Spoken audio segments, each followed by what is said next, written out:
we're going to be talking about the organic mentorship program here in Arkansas. So this is part of a national program called TOPP, the Transition to Organic Partnership Program, which I'll talk about in more detail here in a subsequent slide.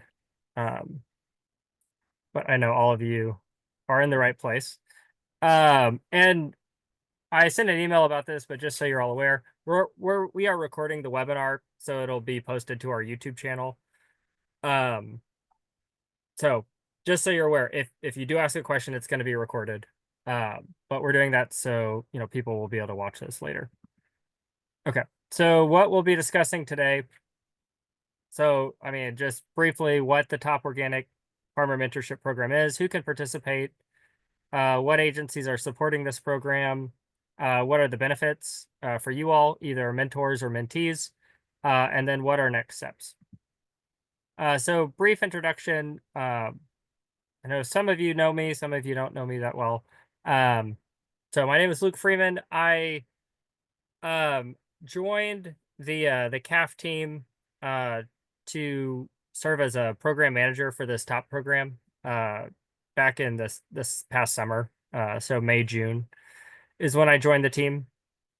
Here's a photo of my lovely wife and 4 kids. And yes, we have 2 sets of twin boys that you can see in the photo. So that's occupied a lot of my time for the past 3 years. But my background is in horticulture and organic horticulture specifically. I had a stint at the Kerr Center, got my master's at the U of A, worked as a horticulture specialist for NCAT on the Atro project, and then was involved with CAF when they were just getting started. So I'm very happy to be part of the CAF team, specifically responsible for this top program.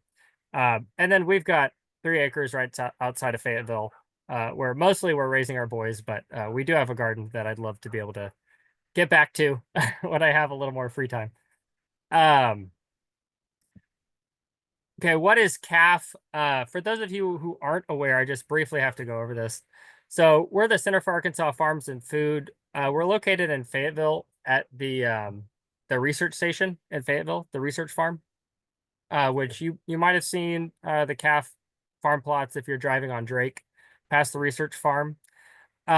So we have an 11-month farmer training program with classroom and in-field instruction.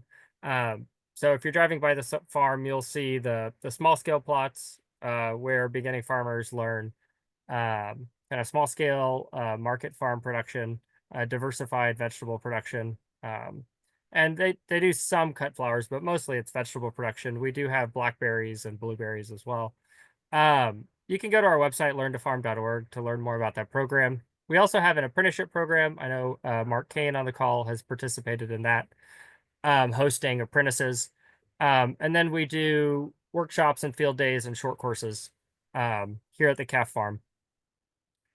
So this top program is a national program, but in Arkansas, CAF, we're the state lead in addition to other partners. So we've been integrating more organic training as part of our CAF program because of this top program that we're a part of.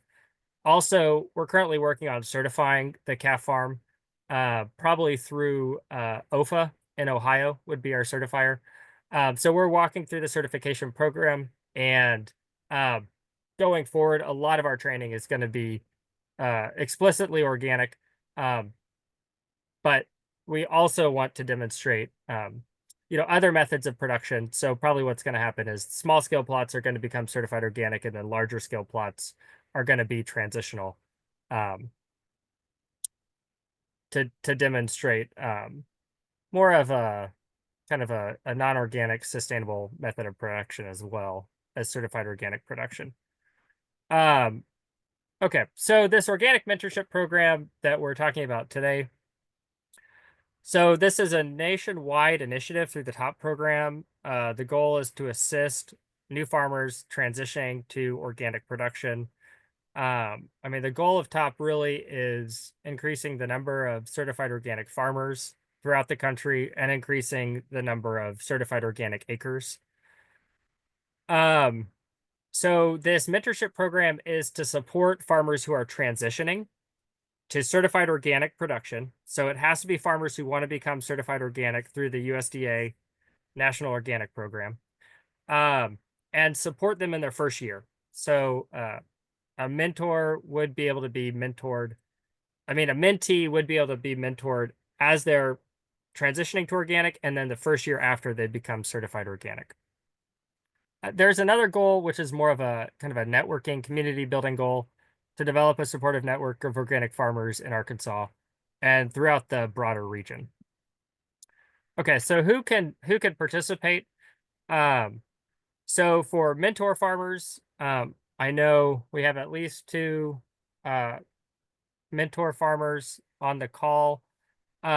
Anyone else who might be interested in serving as a mentor farmer, you need at least 3 years of certified organic farming experience, strong understanding of the National Organic Program, and then the availability to commit to at least 40 hours of mentorship in a year. So those are hours mentoring your transitioning farmer mentee. For the mentee farmers who are interested, requirement is that you're currently farming, you have access to land, you're pursuing certified organic production, and naturally you have the availability to participate in that 40 hours of mentorship. So it's really for serious farmers who are serious about becoming certified organic, um, and need a little bit of help through that transition period.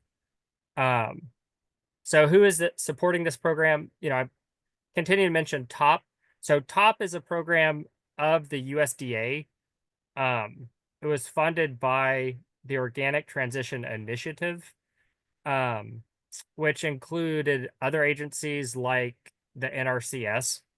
Um, and the TOPP program, it goes through the Ag Marketing Service under the USDA, just to name some agencies there. Relevant detail is how they divided up the US into top regions. So Arkansas, in this case, is actually part of the Midwest region, along with Missouri, Tennessee, Kentucky, and then, up into Wisconsin, Minnesota, Michigan, and over to Ohio. Um, that's a little different for us being in the Midwest, but one big advantage is that we have some really big organic players in our region, and so we're able to leverage those resources.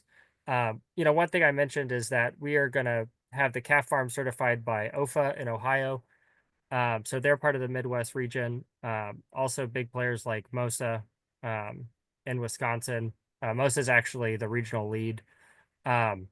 And so where that's relevant is we are actually able to reach across the border into other states to find mentors. If we have a mentee farmer who maybe is at a scale or growing crops that a farm in Arkansas is not growing, we can find a mentor in our region easily. We're also looking at being able to pull mentors from other regions, specifically Oklahoma. Um, that is something we're currently working on. But if farmers are within the Midwest region, it's easy for us to work across state lines. Okay. Yeah, I mentioned this Organic Transition Initiative. Other programs, just so you're aware, the NRCS received a lot of funding to help organic farmers and transitioning farmers. One of those programs is 823 transitional assistance program. Which Luke, now yes. your head is over some of the information. Thank you, Jennifer. Let's see if I can change that. Just a minute. Can you move to the left? Well, to me, it's the left. To you, Yes, I know. Let's see.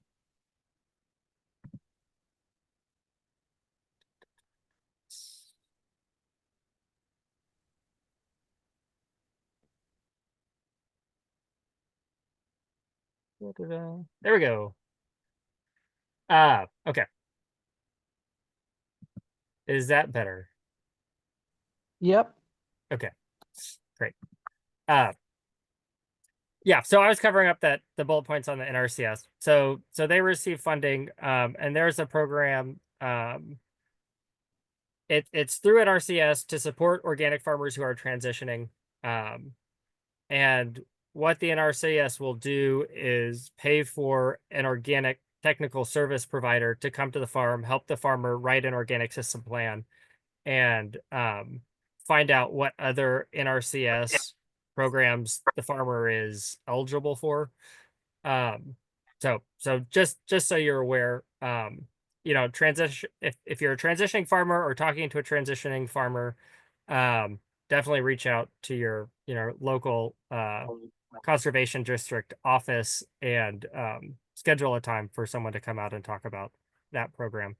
And there was some money through AMS that went to market development, organic market development, as well. But with TOPP, the main activities that we're involved in with TOPP are, so there's mentorship, technical assistance, workforce development, which will include getting inspectors trained in the state of Arkansas, and community building are specific to TOPP. Okay. And again, we're having more people join. What I told everyone else, this is being recorded, so you'll be able to watch the beginning later on. If you have any questions, feel free to just interject, unmute yourself. We don't have a lot of people on the call, so I'm happy to take questions as you have questions. So you can do that, or you can write a question in the chat, and I'm monitoring the chat, so I will take a look at that. Okay, so what are benefits for mentors? And here we have a great photo of you, Mark. You and Mike. So Mark Kane has signed up to be a mentor. We haven't yet matched him with a mentee.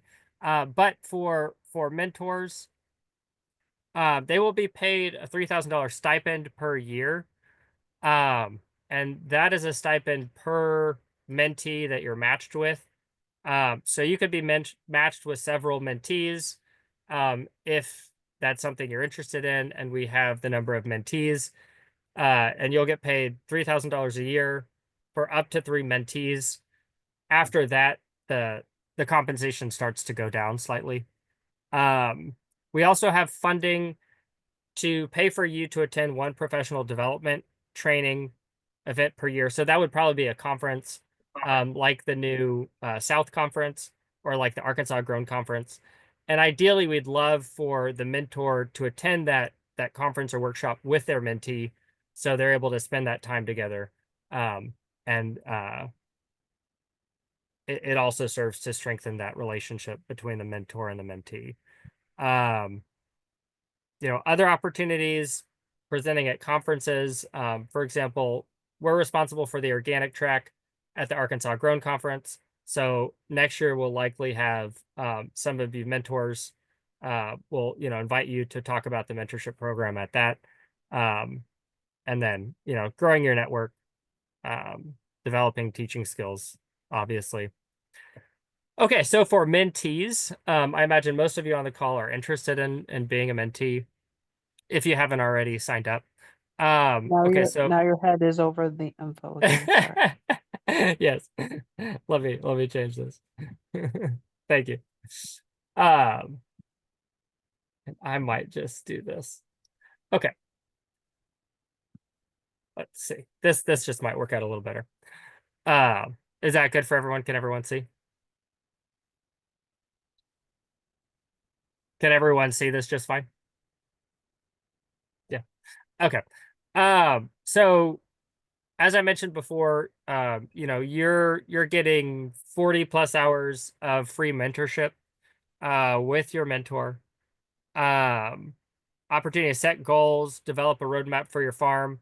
A big goal will be for your mentor to help you develop your organic system plan, which you'll use in your application for organic certification. Receive guidance on certification and inspection. And we do have some funds to help pay for you to attend 1 educational event per year.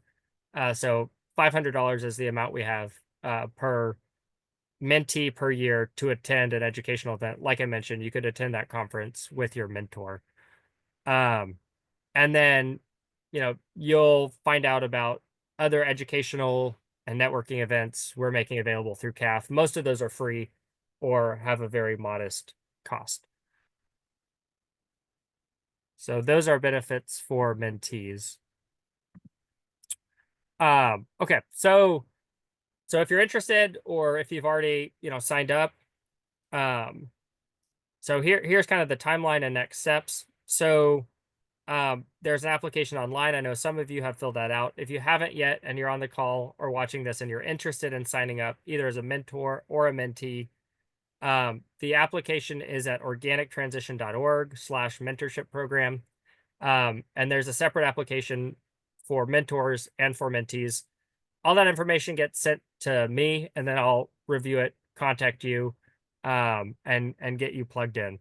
So for training and onboarding, um, there are some introductory videos you're required to watch um, before you get before you start the program after you're matched with a mentee. So for mentors, there's 5 hours of videos that you're required to watch they're put together by USDA. They're on that organic transition website. And there's a 1 hour video for mentees. And that just goes over expectations, requirements, especially since, there's payment for mentors. They clearly outline the requirements of the program. Um, and technically you are, getting paid to watch those 5 hours of videos. What I'm thinking about doing, and this depends on everyone's availability, I would love to have a mentorship orientation in Fayetteville at the calf farm in January, probably. But what will happen is I will just be in communication with everyone who signed up for this program, both mentors and mentees, look at availability and if travel would be an option. Um, if we're able to do something in person, it'd probably be in January, depending on availability. If not that, I would like to have a group call for us to do the onboarding. Um, and that way we can all know who's in the program. And it'll be a great, kind of introduction to your either mentor or mentee pair. Um, so just be on the lookout for that. There's also some paperwork that's required, a W-9 that's just required for payment. There's a mentorship contract just outlining the requirements. It's pretty minimal. I'd love to do this in person so that we could just take care of all the paperwork in one day, and everyone could, yeah, get that out of the way and then just focus on uh, the mentorship itself. But again, that depends on who's involved and their availability. Okay, what to expect during the mentorship year? As I've said several times, the requirement is 40 hours of mentorship. Uh, ideally that would be spread out throughout the year. So, we'd like at least once a month check-in between the mentor and the mentee. Um, so, that's around 4 hours, uh, 4 hours a month. Um, a little less, 3 hours a month, um, is what we're looking at. We'd like for there to be one farm visit a year. So for the mentor to visit the farm of the mentee, to just see what's happening on the ground, um, so that can educate how the mentor is advising the beginning farmer they're paired with. Now, if travel is an issue, it can be a virtual visit. So one thing that will be happening once we receive all of our applications, it'll be, by early to mid January, I'll be looking at matching mentors and mentees. And one thing we'll be looking at is physical proximity. So we'll want to match people who are close together so that a physical farm visit is doable. So we'll be looking at I mean, I'm thinking ideally less than a 2 hour drive. Closer the better. Um, it just depends where people are located. Right now, we definitely have a cluster in Northwest Arkansas and then cluster in Central Arkansas, and down to Pine Bluff. So that's probably how it'll divide out. Um, let's see what else to expect. An event. Ideally, the mentor and mentee will attend an event together, like a conference or a workshop. That's definitely your discretion. What you attend. Um, we will have quarterly check-ins. So that'll be on my plate just to check in with both the mentors and mentees on a quarterly basis, just to see how everything is going. Make sure it's working out, having those monthly calls, addressing any issues. And then at the end of the year, there's an evaluation for you to fill out, provide input on the program, and to be able to tell us, whether or not you want to participate another year. Um, so like I mentioned, you're able to stay with your mentee, uh, up through a year after their certification. Um, and another thing is this program is funded for another 3 years. After that, we don't know. A lot of it just depends on priorities of the new administration.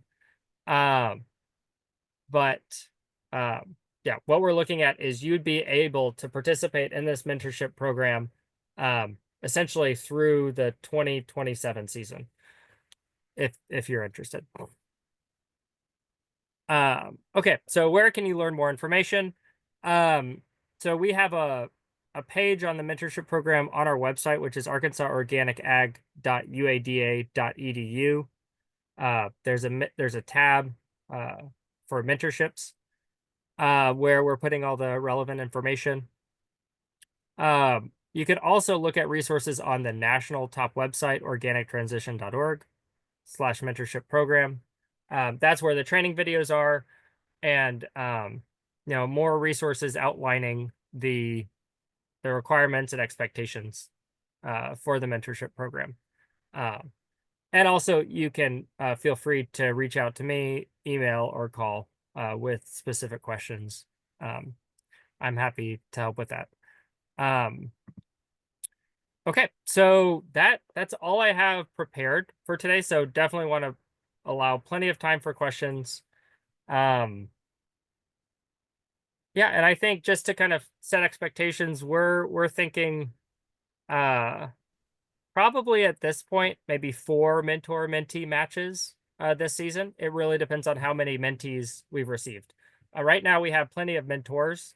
Um, so there might be some mentors that we're not able to pair, that, we just kind of leave you waiting until we have a farmer pop up, in your region, or, growing the crops that you've grown. So, just to set expectations, that's kind of what we're looking at. Um, yeah, any questions?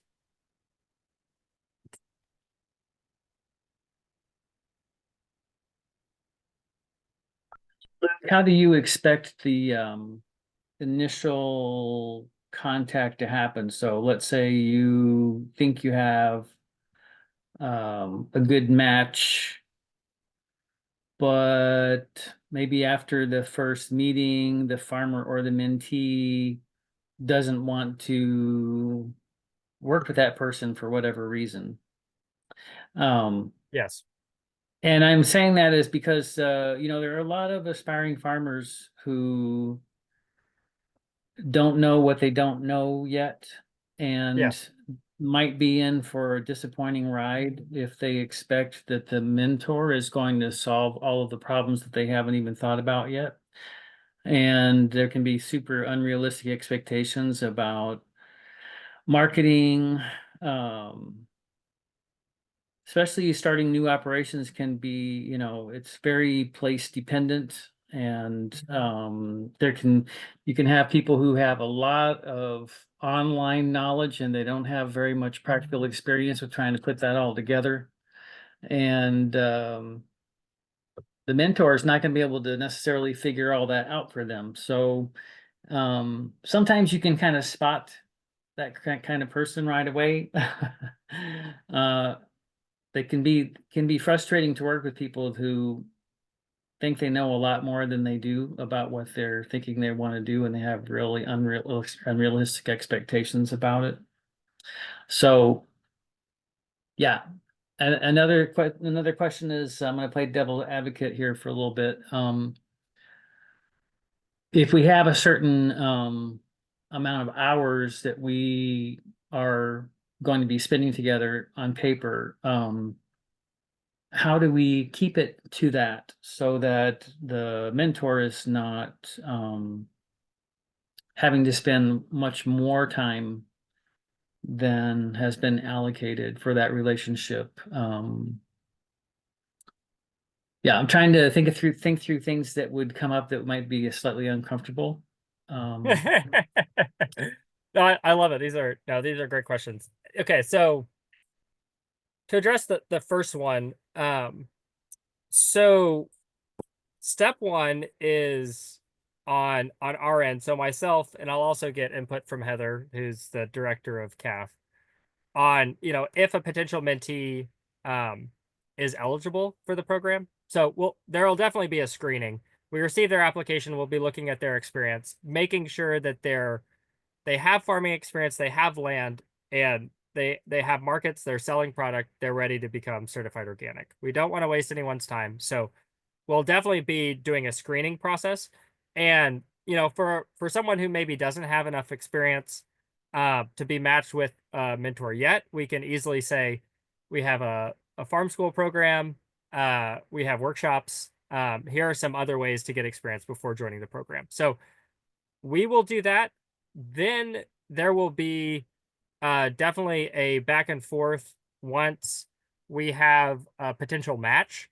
So I will, contact the mentor, saying, okay, here's a potential mentee. Does this look like a good fit? Here's what we know about them. So, allow that input right there. And then there's going to be a one-on-one mentor mentee kind of introductory session that I'll be a part of, where it's kind of just a get to know you, asking questions, figuring out, okay, is there chemistry? I mean, more than just what's on paper. Does this seem like a good match? After that point, then the match is finalized, paperwork is signed. So there are several points, Mark, where either us or, you as the mentor can say, this doesn't seem like a good match. Can we find someone else? What are the criteria for people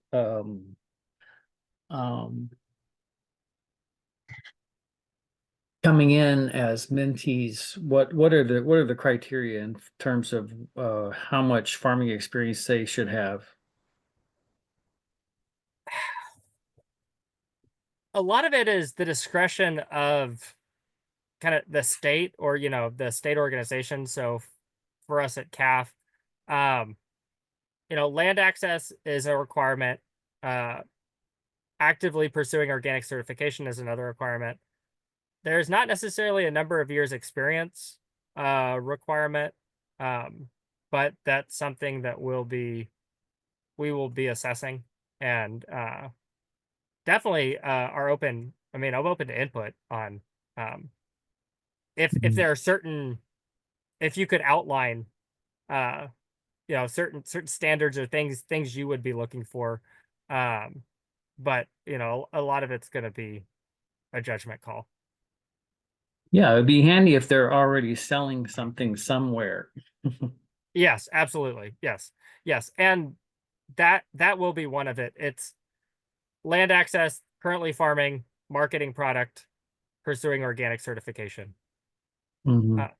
And with that, there's also kind of an economic threshold. It has to be a viable farm business for it to make sense for someone to be pursuing organic certification. They're selling product. It makes the cost of certification worth it for them. Um, you know, because also that's what a certifier is going to look at as well. So I think you guys have enough experience to weed out people Mhm. Yes, but so that will be part of it. I'm really glad you asked that question. Yeah, that wasn't something I talked about, but that's part of the process. And I kind of see it as a funnel. And so if someone maybe doesn't have enough experience to be eligible to be matched with a mentor, we have a lot of other programs at CAF